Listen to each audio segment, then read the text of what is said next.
हरे कृष्ण. श्रीमद भगवद गीता जशी आहे तशी, अध्याय 9. अध्यायाचं नाव आहे राजविद्या राजगुह्य योग.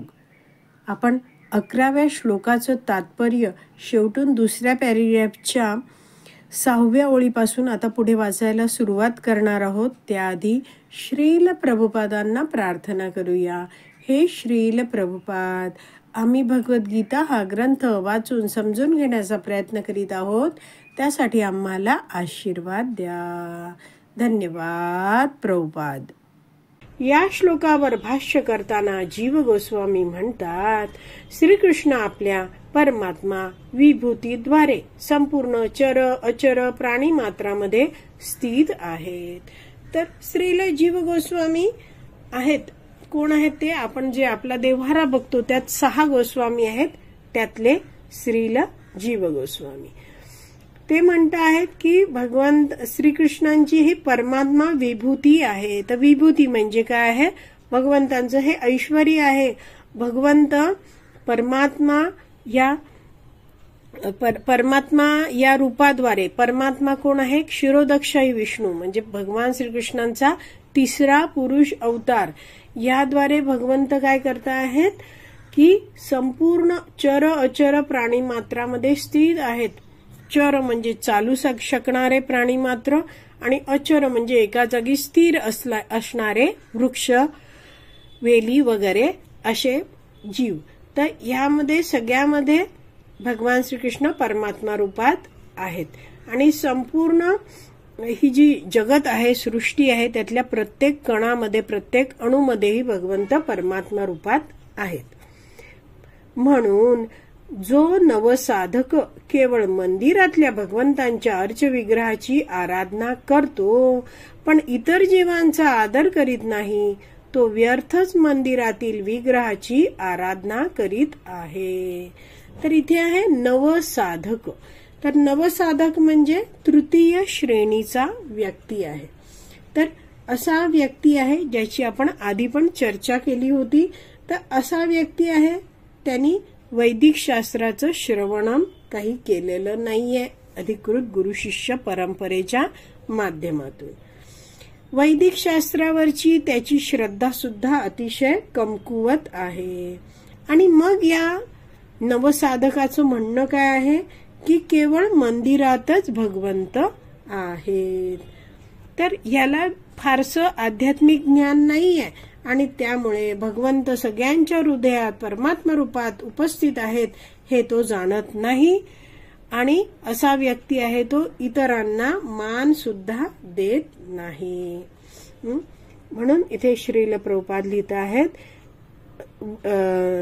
जीव गोस्वामींनी म्हटलेलं लिहित आहेत की जीव गोस्वामी म्हणतात की असा जो नवसाधक आहे तो फक्त मंदिरातल्या भगवंतांची आराधना करतोय मात्र इतर जीवांना आदर देत नाही आहे, तर तो व्यक्ती व्यर्थच मंदिरातील विग्रहांची आराधना करत आहे.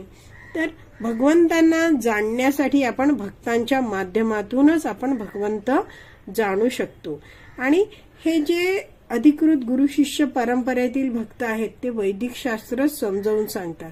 भगवंतांची सेवा कशी करायची आहे ते स्वतःच्या उदाहरणाने शिकवू शकतात. तसं जेव्हा आपण भक्तांच्या संघामध्ये भगवंतांची सेवा करतो तेव्हा आपलं भगवंतांबद्दलचं प्रेम आहे ते वाढत जातं आणि भक्तीत प्रगती होते. मात्र एखादा नवसाधक आहे तो भक्तांना मानत नाहीये, भक्तांकडून कोणतंही मार्गदर्शन घेत नाहीये आणि भगवंतांना जाणण्याचा स्वतःच एकटा प्रयत्न करतो आहे तर तो अपयशी ठरतो. आणि म्हणून आपण जाणलं पाहिजे की जर आपल्याला नीटपणे भगवंतांची भक्ती करायची असेल तर भगवंतांविषयी आपल्याला नियमितपणे भक्तांकडून श्रवण केलं पाहिजे आणि भक्त संघात राहायला पाहिजे. तर मार्गदर्शनाशिवाय भक्ती करण्याचा प्रयत्न करणारा असा जो व्यक्ती असतो तो जीवनात एखादं दुःख आलं, जीवनात एखादं अपयश आलं, द्वंद्व आलं तर तो प्रचंड विचलित होऊ शकतो, मार्गभ्रष्ट सुद्धा होऊ शकतो. आणि म्हणून श्रील जीव गोस्वामी इथे सांगतात की अशी व्यक्ती व्यर्थच मंदिरातील विग्रहांची साधना करीत आहे. कारण त्याचे म्हणजे त्या माणसाचे म्हणणे असे असते की केवळ मंदिरातच भगवंत आहेत, बाकी दुसरीकडे कुठेच नाहीत. तर अपूर्ण ज्ञान असलेला हा व्यक्ती आहे ज्याला भक्ताच्या मार्गदर्शनाची आवश्यकता आहे. आणि म्हणून इथे पुढे दिलं आहे, भगवत भक्तांचे 3 प्रकार असतात आणि यामध्ये नवसाधक हा खालच्या स्तरावरील भक्त होय, तृतीय श्रेणीतला तो भक्त आहे. नवसाधक हा इतर भक्तांपेक्षा मंदिरातील मूर्तीचा अधिक आदर करतो. म्हणून विश्वनाथ चक्रवर्ती ठाकूर आपल्याला बजावतात की आपण ही वृत्ती सुधारली पाहिजे. अशी ही जी वृत्ती आहे त्याची, तृतीय श्रेणीचा एखादा व्यक्ती आहे तो मानतोय की काय फक्त मंदिरातच भगवंत आहेत असं मानतो आहे. तर हे जे वागणं आहे, ही जी वृत्ती आहे ती सुधारली पाहिजे. आणि त्यासाठी काय करायचं ते पुढे लिहिलंय ते वाचूया. भक्ताने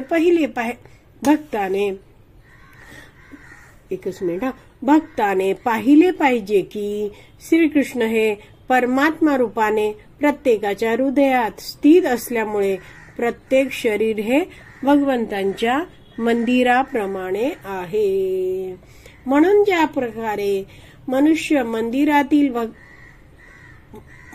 प्रकारे मनुष्य भगवंतांच्या मंदिराला अभिवादन करतो, त्याप्रमाणे परमात्मा वास करणाऱ्या प्रत्येक देहाचा त्याने योग्य आदर केला पाहिजे. म्हणून कोणाचीही उपेक्षा न करता प्रत्येकाचा योग्य आदर आणि सन्मान केला पाहिजे. तर हा जो तृतीय श्रेणीतील व्यक्ती आहे, कृष्ण भावनाभावित व्यक्ती आहे, नवसाधक आहे, त्याच्याबद्दल म्हटलंय की तो इतर जीवांचा आदर करत नाहीये. का?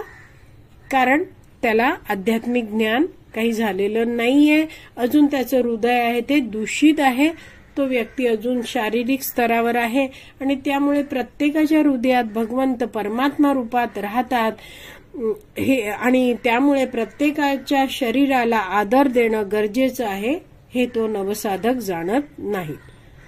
तर मग त्या नवसाधकाला आध्यात्मिक जीवनात प्रगती करण्यासाठी त्याने आपली स्वतःची वृत्ती आहे ती बदलायला हवी. आणि म्हणून इथे म्हटलंय की परमात्मा वास करणाऱ्या प्रत्येक देहाचा त्याने योग्य आदर केला पाहिजे आणि म्हणून कोणाचीही उपेक्षा न करता प्रत्येकाचा योग्य आदर आणि सन्मान त्याने केलाच पाहिजे. तर हा मुद्दा समजावताना वैष्णवाचार्य म्हणतात की प्रत्येकाच्या शरीरात परमात्मा आहे, म्हणून प्रत्येक शरीर हे भगवंतांच्या मंदिराप्रमाणे आहे. पण याचा आपण असा अर्थ काढू नये की प्रत्येक जण भगवान आहेत. बऱ्याच ठिकाणी भारतामध्ये हीच संकल्पना आढळते. तर एक वैष्णवाचार्य समजवतात की काही श्रीमंत लोक आहेत ते गरिबांना आणि भिकाऱ्यांना काही अन्नदान, काही वस्तुदान करतात आणि म्हणतात की आम्ही दरिद्र नारायणाची सेवा करतो आहोत. तर आपण हे शब्द समजून घेऊया. ते काय म्हणतात? दरिद्र नारायण. तर नारायण म्हणजे कोण आहेत? लक्ष्मीपती आहेत. लक्ष्मी देवी ही संपत्तीची देवता आहे. तर लक्ष्मी नारायण आपण हे जाणतो, हे पती पत्नी आहेत. मात्र ही लोक काय म्हणता आहेत की दरिद्र नारायण असं ते गरीब लोकांना उद्देशून म्हणतात, भिकाऱ्यांना उद्देशून म्हणतात. म्हणजे त्यांचं म्हणणं काय आहे? नारायण म्हणजे लक्ष्मीपती, दरिद्र नारायण म्हणजे काय? दरिद्र लक्ष्मीपती. तर हा शब्द योग्य आहे का? दरिद्र आहे. लक्ष्मी ही धनाची देवता आहे, तर ती दरिद्री कशी असू शकेल आणि तिचा पती कसा दरिद्री असू शकेल? तर हे शब्द आहेत दरिद्र लक्ष्मीपती, हे अयोग्य आहे. जसं एखादा माणूस म्हणतोय की अरे तो आहे ना, तो दरिद्र करोडपती आहे, किंवा तो बारीक जाड माणूस आहे, अरे तो उंच बुटका माणूस आहे. तर हे अयोग्य आहे. एकतर व्यक्ती बारीक आहे किंवा जाड असेल, एकतर उंच असेल किंवा बुटका असेल.